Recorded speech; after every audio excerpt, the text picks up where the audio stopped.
എൻ്റെ അടുത്ത് ഇന്റർവ്യൂവിന് വരുന്ന ഒരുപാട് ആളുകൾ ചോദിക്കുന്ന ഒരു ചോദ്യമാണ്, സാർ ടാർജറ്റ് ഉള്ള പോസ്റ്റ് ആണോ, ടാർജറ്റ് ഉണ്ടെങ്കിൽ താല്പര്യമില്ല എന്നൊക്കെ. നിങ്ങളൊരു കമ്പനി അവരെ ജോലിക്ക് വേണ്ടി എടുക്കുന്നത് ആ ഒരു കമ്പനിയുടെ മുഴുവൻ കാര്യങ്ങൾ സുഗമമായി നടക്കാൻ വേണ്ടിയിട്ട് മാത്രമാണ്. സോ ഏതൊരു പോസ്റ്റിലാണെങ്കിലും നിങ്ങൾക്ക് ടാർജറ്റ് ഉണ്ട്. പലപ്പോഴും സെയിൽസിലോ അല്ലെങ്കിൽ ടെലികോളിങ്ങിലൊക്കെയാണ് നിങ്ങളോട് പറയാ ഇത്ര രൂപയുടെ ബിസിനസ് നിങ്ങൾ കൊണ്ടുവരണം എന്നുള്ളത്. മറിച്ച് ബാക്കിയുള്ളവർക്കൊന്നും ടാർജറ്റ് ഇല്ല എന്നുള്ളതല്ല. ഒരു വാച്ച്മാൻ ആണെങ്കിൽ അവിടെ വരുന്ന മുഴുവൻ ആളുകളും അവരുടെ വണ്ടി പാർക്ക് ചെയ്ത് വളരെ സന്തോഷത്തോട് കൂടിയിട്ട് അവർക്ക് വേണ്ട കാര്യങ്ങൾ ചെയ്ത് പോകുന്നത് വരെ അവർ വണ്ടി സേഫായി ഇരിക്കുക എന്ന് പറയുന്നതാണ് പലപ്പോഴും ഒരു വാച്ച്മാൻ ടാർജറ്റ് എന്ന് പറയുന്നത്. ഒരു റിസപ്ഷനിസ്റ്റിന്റെ ടാർജറ്റ് എന്താ? അവിടെ വരുന്ന മുഴുവൻ ആളുകൾക്കും ആവശ്യമായ മുഴുവൻ കാര്യങ്ങളിലെയും അവരെ ഗൈഡ് ചെയ്യുക എന്ന് പറയുന്നതാണ്, അല്ലെങ്കിൽ അവരെ ഹെൽപ്പ് ചെയ്യുക എന്ന് പറയുന്നതാണ് ഒരു റിസപ്ഷനിസ്റ്റിന്റെ ടാർജറ്റ്.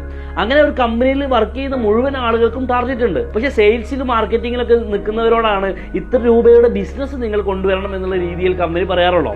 ഒരു കമ്പനിയിൽ ബിസിനസ് കൊണ്ടുവരുന്നത് ഈ രണ്ട് ഡിപ്പാർട്ട്മെന്റ് ആയതുകൊണ്ടാണ് അവരോട് അത് ലിക്വിഡേറ്റ് ചെയ്ത് ഇത്ര രൂപയുടേത് കൊണ്ടുവരണം എന്ന് പറയുന്നത്. ഇങ്ങനെ ഒരു ടാർജറ്റിൽ വർക്ക് ചെയ്യാൻ പറ്റില്ല, അല്ലെങ്കിൽ ഇത്ര രൂപയുടെ ബിസിനസ് ആ കമ്പനിക്ക് ഉണ്ടാക്കി കൊടുക്കാൻ കഴിയില്ല എന്നുള്ളതാണെങ്കിൽ പിന്നെ നിങ്ങൾ എന്തിനാണ് പണിക്കിറങ്ങുന്നത്? നിങ്ങളൊരു കമ്പനി തുടങ്ങും, എന്നിട്ട് മാനേജർ പോസ്റ്റിലിരിക്കും. അപ്പോൾ അവിടെ ടാർജറ്റും കാര്യങ്ങളൊന്നും ഉണ്ടാവില്ല. മറിച്ച് മറ്റൊരു കമ്പനിയിൽ നിങ്ങൾ വർക്ക് ചെയ്യാൻ തയ്യാറായിട്ടാണ് നിങ്ങൾ ജോലി അന്വേഷിക്കുന്നതെങ്കിൽ നിർബന്ധമായും നിങ്ങൾ ടാർജറ്റിൽ വർക്ക് ചെയ്യേണ്ടി വരും.